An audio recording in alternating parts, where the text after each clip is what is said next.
The first round of the 2023 NHL draft is now complete. Today we're going to recap all of the 32 selections and take a look at where everybody ended up going. And that's coming up next.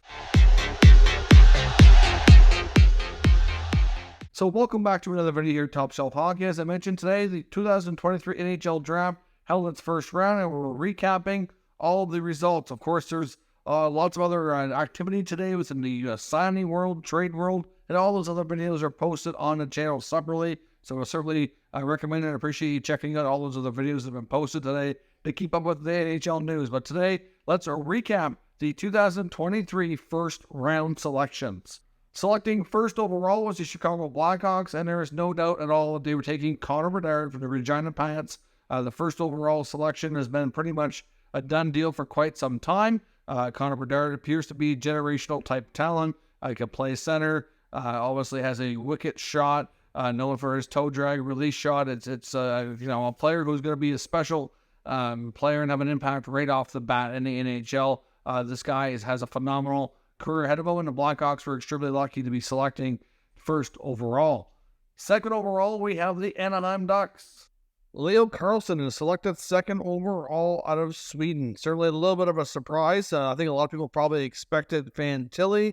I personally, as I mentioned in our recent mock draft, thought the Ducks might go with Carlsson. Big, strong two-way center. Had a great showing this year in the World Championships as well as the World Juniors. And absolutely excellent pick. You really can't go wrong. I don't think there's a great deal of difference here between Carlsson and Fantilli as far as the outcomes go. So great pick here by the Anaheim Ducks.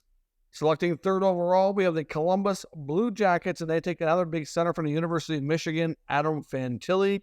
Canadian-born player, good size and strength, breakaway speed, very creative. Will definitely have the opportunity to be a number one center, likely in Columbus. A great landing spot for him. Not real sure if he's going to go right to the NHL or if he'll do another year of school and play Michigan this year. We'll have to see. But Adam Fantilli, a great selection here. Best player available, in my opinion. A little bit of a fall in the lap here for Columbus. Selecting fourth overall, we have the San Jose Sharks, and they take the first American off the board, Will Smith. Of course, Will Smith is another great centerman, good two-way player, dynamic offensive abilities. Actually, one of his good friends is actually Mike Greer's son. So actually, I didn't realize the Sharks connection there to Smith. I think Montreal was really hoping to get him at fifth overall, but Will Smith goes off the board, the first American, a great centerman, likely a year or two away before joining the NHL, but nice pickup here by the San Jose Sharks. Selecting fifth overall, we have the Montreal Canadiens, and they select the first D-man off the board from Austria, David REINBACHER. They certainly had a lot of people guessing with this pick. Many wondered if they might take the Russian MICHKOV or go in a different direction like a Ryan Leonard. REINBACHER wasn't really a name you heard associated too much with the Habs during the over the rumor mill here the past week, but he is arguably the best defenseman in this draft. Good puck mover. And certainly they've obviously feel like their back end needs a higher level quality prospect like him. So great pick here by Montreal. Selecting sixth overall, we have the Arizona Coyotes, and they go off the board a little bit here and take another defenseman from Russia, DMITRI SIMASHEV. Now, obviously, SIMASHEV is a highly touted D prospect. In my opinion, though, not the best player available on the board here. I think they likely could have moved back and get some extra assets if they wanted to take SIMASHEV a little bit lower. This is typical Arizona Coyotes, though. They've gone off the board. Doesn't seem to matter who the GM is either. This seems to be the tradition there. You're kind of going off the board a little bit. In the past, it hasn't worked out. I hope for their sake this time that SIMASHEV works out to be a great prospect. Selecting seventh overall, we have the Philadelphia Flyers, and they take the Russian MATVEI MICHKOV. There was a big surprise to some extent. I know the Flyers were heavily rumored to be one of the teams that would take him. Obviously, he's going to be remaining in the KHL. He's under contract there for 3 more years. We'll see if that plays out. Daniel Briere, the GM, made comments saying that if we have to wait, we will wait. He's a special player. Many feel he's the second most talented player. It's obviously just the Russian factor and the waiting period that is taking a lot of teams here to be more cautious. But MICHKOV goes to the Flyers and not to the Capitals like many expected. Selecting 8th overall is the Washington Capitals, and they take from the U.S. national team program, Ryan Leonard. Ryan Leonard is going to be one of the better goal scorers likely in this draft. He can also play with grit and determination, high compete level. GM Brian McClellan made a comment that he did not expect Leonard to be there when they were selecting. I think the Capitals easily would have taken MICHKOV had he still been on the board. They were heavily rumored to be one of the teams who wanted him the most, but Leonard is not a bad plan B at all. Terrific hockey player who should be able to go and play for the Capitals probably, I would say, after one more year. He's likely going to do 1 year of college hockey and then make the jump, and should be a terrific pickup for them. Selecting 9th overall, we have the Detroit Red Wings, and they select Nate Danielson from the WHL's Brandon Wheat Kings. Danielson's got good size, certainly a safe pick in the sense that many feel he'll be a sure bet to make the NHL. He may not ever be a real high-end player. I mean, he may surprise people and turn out to be more offensive than some think, but he's definitely a responsible player, good two-way player. If he can't play top six, he's one of those guys who can play bottom six, can play shutdown role, good on faceoffs defensively, just does all the little things right. So he may not stand out as a superstar player at the NHL level, but he should still be like a real solid middle six player, most likely at the NHL.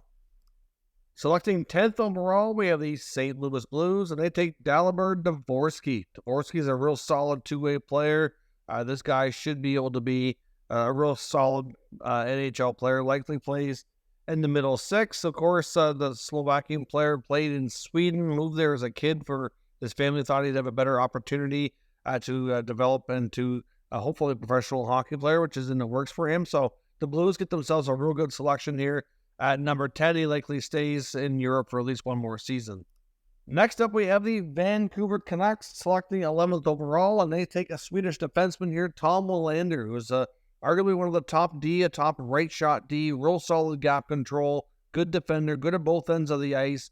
Maybe not quite as offensive as a few of the D that are available here in the first round, but a real solid, smart player overall. He's going to be going to Boston University, so he'll be at least 1, maybe 2 years away from making the jump to the NHL, but Vancouver addresses a real organizational need here, getting a real solid right shot defenseman. Selecting 12th overall, we have the Arizona Coyotes. This is the pick from Ottawa on the Jacob Chychrun trade, and they select another Russian, Danil Booth.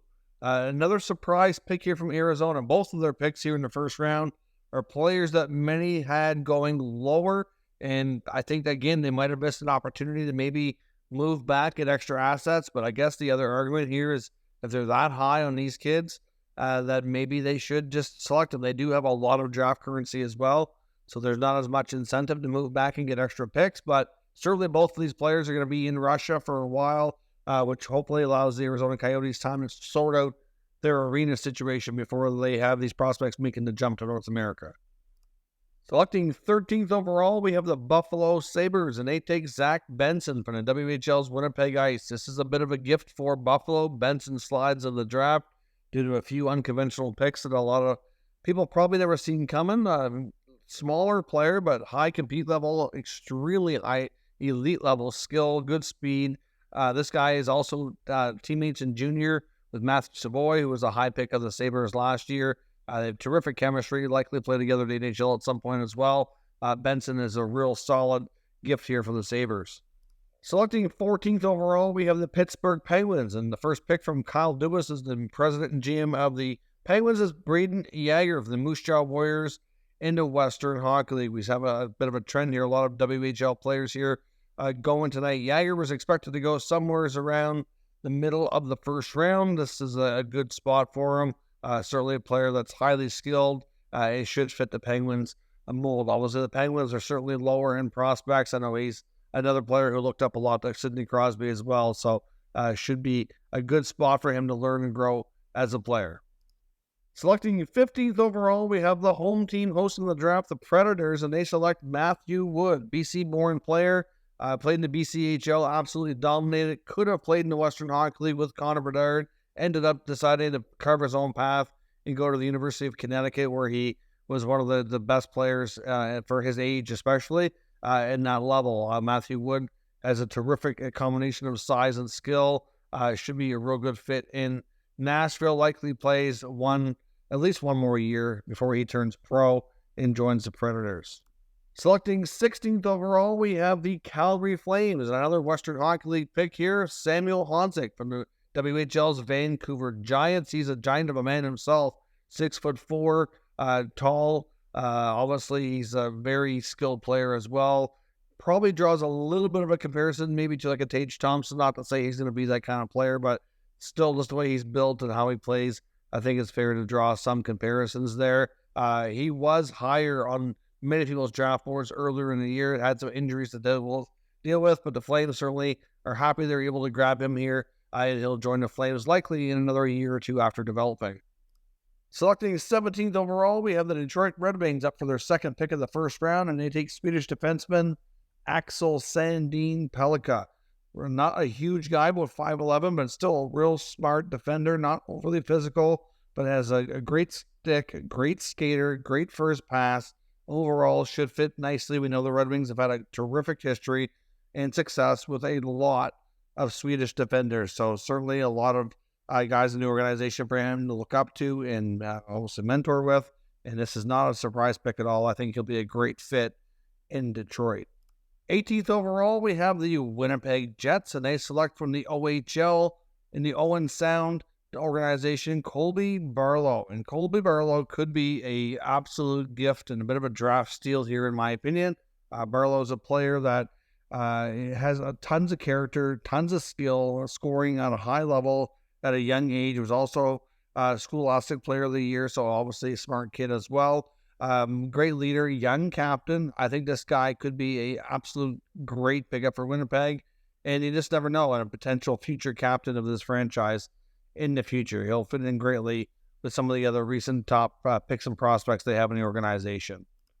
Selecting 19th overall, we have the Chicago Blackhawks up for the second time in this round, and they take another American-born player here, Oliver Moore. Obviously, they've already drafted Connor Bedard first overall, and now they add another talented player in Moore. I think Moore and a lot of draft boards were ranked a little bit higher than this. He's going to be going to the University of Minnesota, so he likely plays at least 1, maybe 2 years of college hockey before making the jump.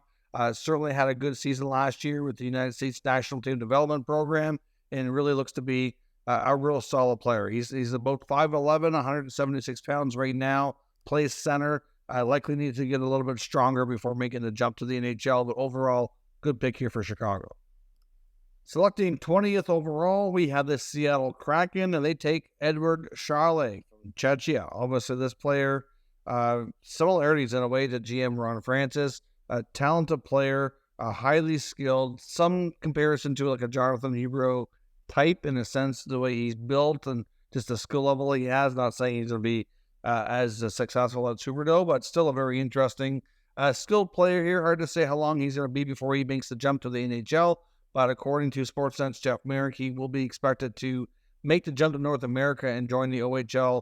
I believe it was the very cold season we'll be heading to play next season, which will be interesting for his development.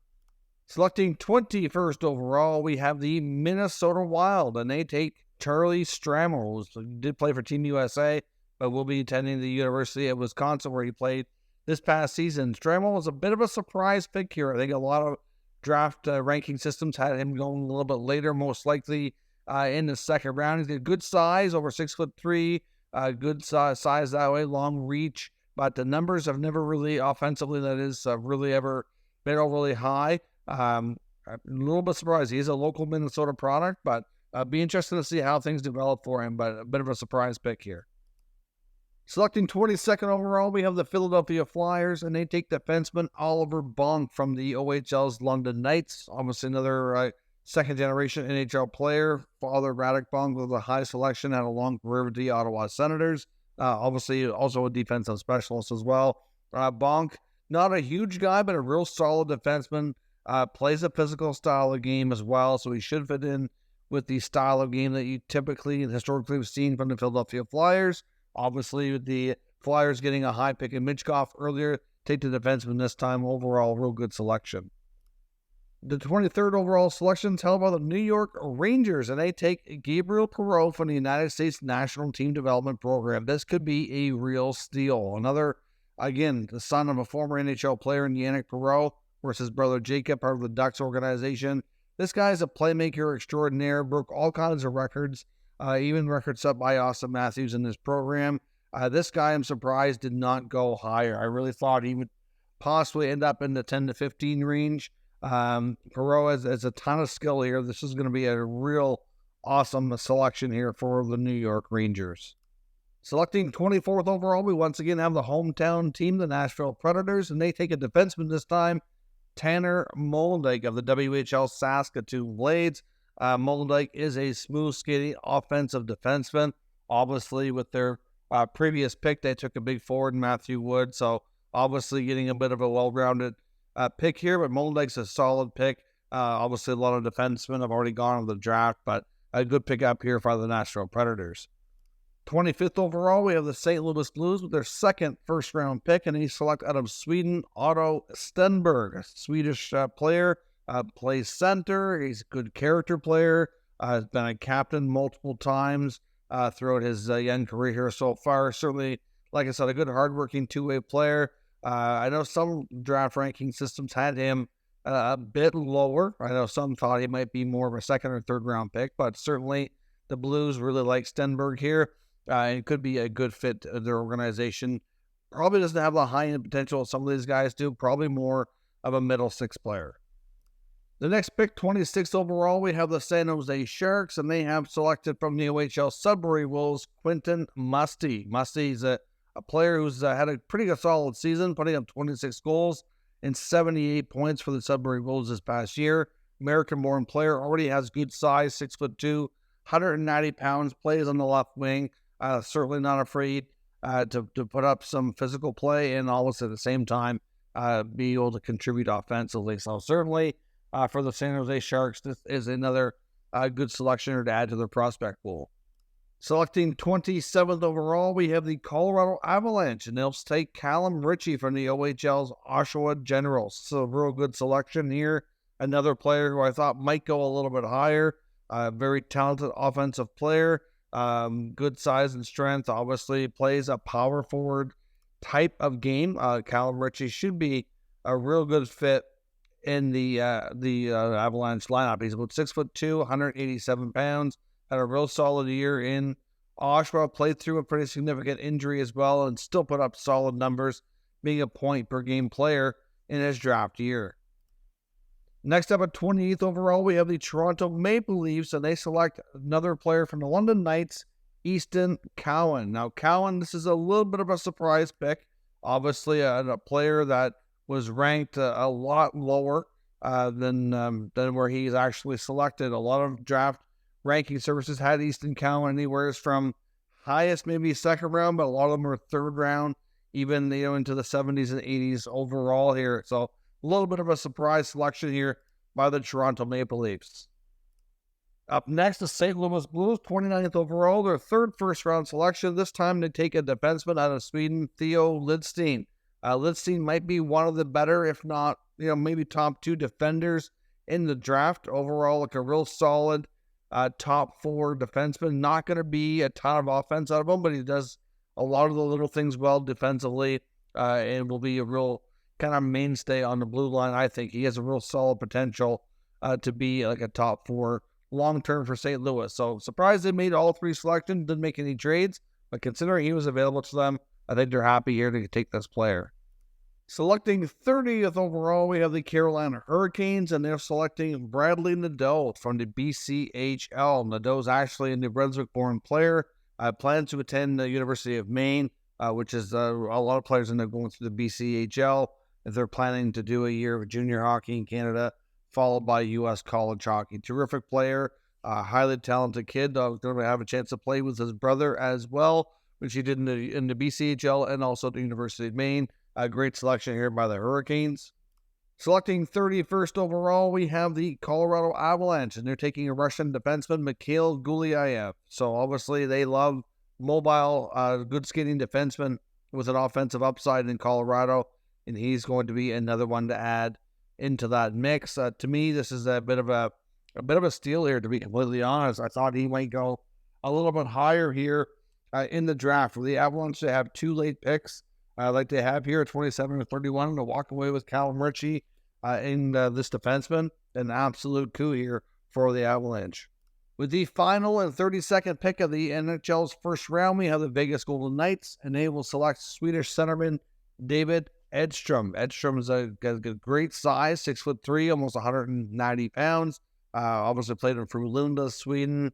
Good overall player here. Obviously the Golden Knights had the last pick because they won the Stanley Cup. But Edstrom, to me, could be a good middle six center for them down the road. And that'll conclude your full first-round picks.